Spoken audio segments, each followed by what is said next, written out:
आखिर देश की सबसे पुरानी कांग्रेस पार्टी में क्या हो रहा है।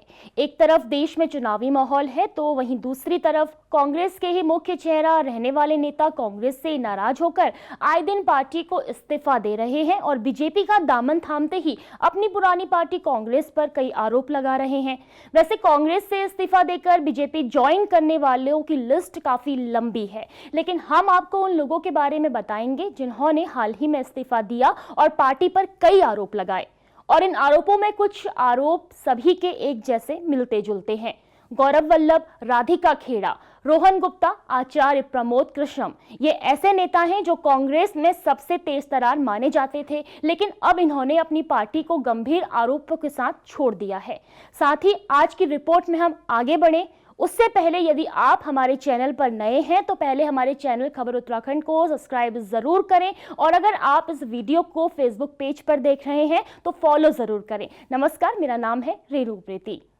सबसे पहले हम बात करेंगे कांग्रेस की पूर्व प्रवक्ता राधिका खेड़ा की, जिन्होंने बीते दिन मैं लड़की हूं, लड़ सकती हूं और वही कर रही हूं कहकर इस्तीफा दिया और पार्टी पर कई गंभीर आरोप लगाए। उन आरोपों से पहले आपको बता दें कि राधिका खेड़ा ने वीडियो दिखाए जाने तक बीजेपी का दामन नहीं थामा है, लेकिन चर्चा है कि वो बीजेपी में जा सकती हैं। आइए बात करते हैं उन आरोपों की जो राधिका खेड़ा ने कांग्रेस पर लगाए हैं। राधिका खेड़ा ने कांग्रेस के छत्तीसगढ़ मीडिया सेल के अध्यक्ष सुशील कुमार पर भारत जोड़ो यात्रा के दौरान शराब ऑफर करने और पार्टी कार्यालय में अभद्र व्यवहार करने के आरोप लगाए।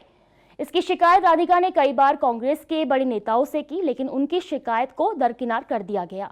राधिका ने प्रियंका गांधी पर भी आरोप लगाते हुए कहा कि वो महिलाओं के लिए न्याय की बात करती हैं, लेकिन अपनी ही पार्टी की महिला को न्याय नहीं दिला सकती। इसी के साथ राधिका ने कांग्रेस पर आरोप लगाते हुए कहा कि मुझे राम मंदिर के दर्शन करने और फोटो अपलोड करने के लिए पार्टी की तरफ से डांटा गया। आपको बता दें कि राधिका खेड़ा ने अपनी जिंदगी के 22 साल कांग्रेस में गुजारे हैं, लेकिन इन कारणों के चलते उन्होंने पार्टी को छोड़ दिया है। गौरव वल्लभ, राधिका खेड़ा ही नहीं बल्कि कुछ दिनों पहले गौरव वल्लभ ने भी कांग्रेस का दामन छोड़कर बीजेपी ज्वाइन की थी। गौरव वल्लभ ने भी कांग्रेस पर सनातन विरोधी होने का आरोप लगाया था। उन्होंने कहा था कि अयोध्या में राम मंदिर पर कांग्रेस के रुख ने मुझे हैरानी में डाल दिया। पार्टी के इस स्टैंड से मैं काफी असहज हो गया हूं, क्योंकि जन्म से हिंदू और कर्म से शिक्षक हूं। कांग्रेस और इसके गठबंधन से जुड़े लोग सनातन के विरोधी हैं और मैं सनातन विरोधी नारे नहीं लगा सकता।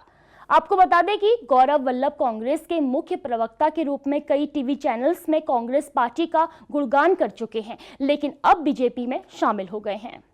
आचार्य प्रमोद कृष्णम, ये वही चेहरा है जिसने कांग्रेस के साथ 39 सालों तक सफर तय किया, लेकिन फिर इन्हें अपनी ही पार्टी की विचारधारा रास नहीं आई। इसी के साथ राम मंदिर के न्योते को कांग्रेस द्वारा ठुकराना इन्हें गलत लगा और इन्होंने साफ कहा कि ये राम और राष्ट्र पर समझौता नहीं कर सकते। इसी के साथ कांग्रेस में रहते हुए आचार्य कृष्णम पार्टी विरोधी बयान देते थे, जिस कारण इन्हें कांग्रेस ने पार्टी से 6 साल के लिए निष्कासित कर दिया था। फिर बाद में इन्होंने बीजेपी ज्वाइन की और तब से ये लगातार कांग्रेस की नीति और विचारधारा को लेकर प्रहार करते रहते हैं। रोहन गुप्ता, इसी के साथ कांग्रेस के पूर्व राष्ट्रीय प्रवक्ता रोहन गुप्ता, जिन्होंने कांग्रेस के अहमदाबाद पूर्व लोकसभा सीट से दिए गए टिकट को पहले लौटाया और बाद में पार्टी से इस्तीफा दे दिया। इनके पार्टी को छोड़ने के पीछे का कारण पार्टी में सनातन धर्म का अपमान, एक वरिष्ठ नेता द्वारा अपमान और चरित्र हनन के कारण मानसिक आघात और पार्टी के कुछ नेताओं के विश्वासघात को बताया है। रोहन गुप्ता भी लंबे समय तक कांग्रेस में रहने के बाद अब बीजेपी में शामिल हो गए हैं। इन चारों ही पूर्व कांग्रेस नेताओं के इस्तीफा देने का कारण अगर हम देखें तो सभी के कारणों में सनातन का विरोध, विश्वासघात और पार्टी की विचारधारा से मेल न खाने जैसे आरोप मिलते जुलते हैं। सभी कांग्रेस में एक अच्छा खासा अनुभव रखते हैं, लेकिन ऐन चुनावों के वक्त उनका पार्टी छोड़कर आना और बीजेपी में शामिल होना, कांग्रेस पर कई आरोप लगाना अब देश की सबसे पुरानी पार्टी पर ही सवाल खड़े करता है। इस रिपोर्ट को आप कैसे देखते हैं? विपक्षी नेताओं के बीजेपी में आने और गंभीर आरोप लगाने को लेकर आपकी क्या राय है? हमें अपनी प्रतिक्रिया जरूर दें। नमस्कार।